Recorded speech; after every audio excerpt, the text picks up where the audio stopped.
कल दिन से ही कुछ अपडेट आने लगे। पहले एक व्यक्ति के मौत की सूचना सामने आई, फिर थोड़ी ही देर में यह साफ हो गया कि लगभग 27 लोगों की जान जा चुकी है। थोड़ी देर में समझ आ चुका था कि एक आतंकवादी हमला हुआ है। पुलवामा अटैक के बाद कश्मीर में एक और हमला हुआ। आतंकवादियों ने बड़े ही बेरहमी से, कह लीजिए कि बहुत ही प्लानिंग के साथ एक हमला किया, जिसमें 27 लोगों की जान चली गई। महिलाएं, पुरुष वहां पर अपना पिकनिक मना रहे थे, तभी हमलावरों ने हमला किया और हमला इतना विध्वंसक था जिसकी कल्पना आप और हम नहीं कर सकते। एक महिला जिसके पति को मार दिया गया था, उसने कहा कि मुझे भी मार दीजिए, मेरे पति को मार दिया। उसने कहा कि मोदी को जाकर बताना, हम तुझे छोड़ रहे हैं। एक महिला ने बताया कि उसके पति से उसका नाम पूछा, धर्म पूछा, फिर उसको सीने में गोली मार दी गई। अभी तक कंफर्म 27 लोगों की मौत हो चुकी है। घटना बेसारन घाटी में हुई है और मंगलवार की दोपहर लगभग 2:45 के आसपास की घटना ये बताई जा रही है।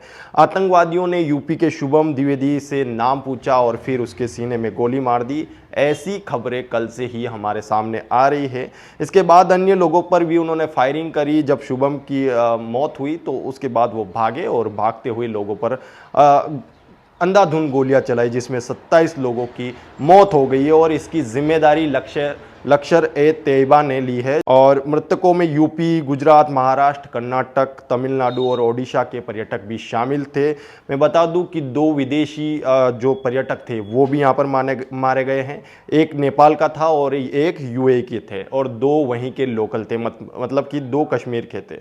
जम्मू कश्मीर में आपको पता होगा कि 2019 में भी एक पुलवामा अटैक हुआ था, जिसमें 40 जवान शहीद हो गए थे। वो हमला बहुत बड़ा था, लेकिन कहीं ना कहीं उससे मिलता जुलता एक और हमला, जिसमें पर्यटकों को निशाना बनाया गया है। प्रधानमंत्री नरेंद्र मोदी का एक बड़ा अपडेट आया कि उन्होंने जो है अपना दौरा जो है वो बीच में छोड़ दिया है और वो सुबह भारत लौट आए हैं।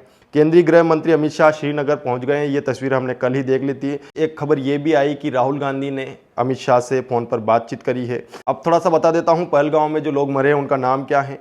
मनोज नाथ कर्नाटक के रहने वाले थे, शिवम मोगा कर्नाटक के रहने वाले थे, लेफ्टिनेंट विनय नरवाल जो है हरियाणा के रहने वाले थे, हिमांशी नरवाल हरियाणा की, शुभम द्विवेदी यूपी के रहने वाले थे, दिलीप डेसल महाराष्ट्र के रहने वाले थे, अतुल मोहन महाराष्ट्र के रहने वाले थे, सैयद हुसैन शाह अनंतनाग के रहने वाले थे, दिनेश मिर्निया छत्तीसगढ़ के, मनीष रंजन हैदराबाद के, संजय लेले हिम्मत कलाशय, प्रशांत कुमार, रामचंद्र शलिंदर कल्पिया। इसके साथ ही तकरीबन 8 से 10 लोग जो हैं घायल हुए हैं और अभी तक 15 लोग जो हैं उनकी शिनाख्त हो चुकी है नाम के साथ कि ये कहाँ के रहने वाला और क्या है।